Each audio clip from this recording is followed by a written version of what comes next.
Iran has entered a state of alert because Saudi Arabia and the United Arab Emirates have started acting in concert against the network of threats that Tehran has spread throughout the Gulf for years. On this Wednesday, May 20, 2026, the Arabs got tired of watching militias, drones, missiles, and regional blackmail being used as tools of pressure. The union of these two powers is not targeting the Iranian people, it's targeting the regime's machinery. The armed groups that do the dirty work, the routes used to intimidate neighbors, and the strategy of attacking from the shadows and then denying responsibility. Iran wanted to divide the Gulf, scare each nation separately, and keep its adversaries cornered. But now you see Saudi Arabia and the United Arab Emirates leading a response that could choke its regional power from within. What's left for Tehran when its biggest rivals decide to act together to end its network of intimidation? I'll tell you all about it in a moment. But now you'll want to be subscribed to the channel to stay well informed, real-time information with the best journalistic quality you've ever seen. The benchmark of credibility, Milson Alves. Iran's fear comes because the union between Riyadh and Abu Dhabi shatters a central pillar of its foreign policy. Tehran has always tried to exploit differences between the Gulf monarchies. When there was a dispute over influence, diplomatic disagreement, or a different economic calculation, the Iranian regime found an opening to advance. Now the situation is different. The United Arab Emirates and Saudi Arabia don't need to agree on everything to see the same danger. Drones, missiles, militias, and the nuclear threat have become matters of shared security. And when these two nations align, Iran stops facing isolated complaints and starts facing a bloc capable of restraining its regional proxies. The Gulf Cooperation Council has already put this idea in writing by stating that the security of the bloc's nations is indivisible and that attacks against one of them affect all of them. This language carries weight because it paves the way for a collective response. It's no longer Iran testing only Abu Dhabi, Riyadh, or Manama. It's Iran being confronted by a group that brings together economic strength, energy routes, strategic bases, and direct access to the United States and Europe. The bloc's extraordinary statement condemned Iranian missile and drone attacks against Gulf members and reinforced the right of the affected nations to defend themselves. Iran tries to keep up appearances because it knows that backing down publicly would be admitting weakness. But the regime also understands that its old tactic has been exposed. Before, the regime could point to allies and say it had no direct control. Now, every action by these groups reinforces the accusation that Tehran operates a regional pressure network. Saudi Arabia enters this dispute in its own right. Riyadh has religious influence, financial capacity, energy clout, and a central position in negotiations with Washington. Iran knows this. That's why a Saudi Arabia aligned with the United Arab Emirates is not just another voice of condemnation. It represents an axis capable of marshalling sanctions, air defense measures, and pressure on neighboring governments, and coordination with Western allies.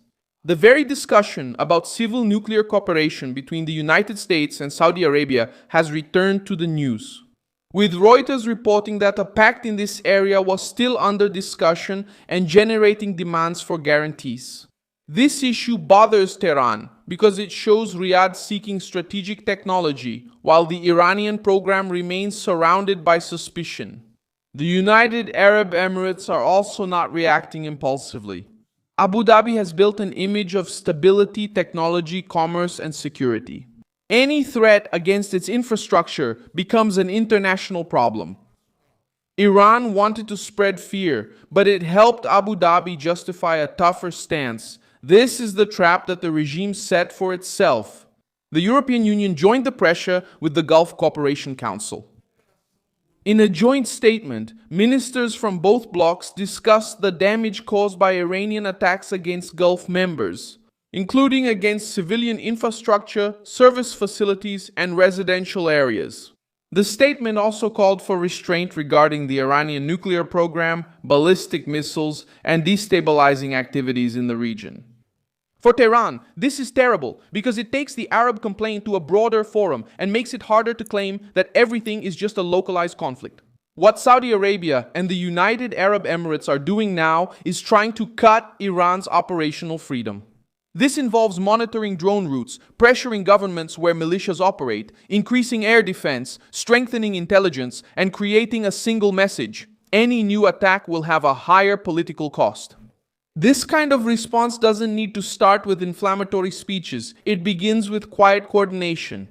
Iraq is also at the center of the pressure because some of the suspicions about attacks and militia movements involve its territory. For Saudi Arabia and the United Arab Emirates, Baghdad cannot become a free corridor for groups that threaten the Gulf. If the Iraqi government can't control these factions, international pressure increases. If it can, it will have to prove it. In any scenario, Iran loses room to maneuver because its allies stop operating in the shadows and start being treated as a regional problem. The March statement by Arab and Islamic ministers demanded that Iran stop attacks, threats, and support for militias in Arab nations, citing funding, arming, and actions used against the interests of these nations. The Iranian regime tries to turn threats into power, but the Arab response shows a limit. Tehran can talk about a wide war, can threaten routes, can use allies, and can try to scare markets.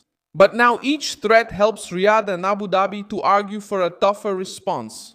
The logic has turned against Iran. The more it pressures, the more it unites its adversaries. The more it uses militias, the more it strengthens the accusation that it needs to be contained. The more it talks about escalation, the more it facilitates closer ties between the Gulf, the United States, and Europe. The meeting of Gulf leaders in Jeddah at the end of April was already pointing in that direction. Mohammed bin Salman received leaders of the Gulf Cooperation Council to discuss a coordinated response to the Iranian attacks that have shaken the region since the beginning of the war involving Tehran. This kind of meeting shows that Saudi Arabia doesn't just want to react after the damage is done. Riyadh wants to organize the response before the next blow. And when Saudi Arabia takes on this role together with the United Arab Emirates, Iran understands that its room to maneuver is shrinking. What happens next is a contest of endurance. Iran will likely keep trying to intimidate so it doesn't appear cornered. Saudi Arabia and the United Arab Emirates should increase coordination with the Gulf, demand control over militias, strengthen defense, and keep the issue alive in international forums. The difference is Tehran no longer controls the pace as before. With each threat, it gives more room for its rivals to show that the problem is not a passing crisis, but an entire structure of regional intimidation. Iranian panic stems from this shift. Saudi Arabia and the United Arab Emirates are not targeting the Iranian people.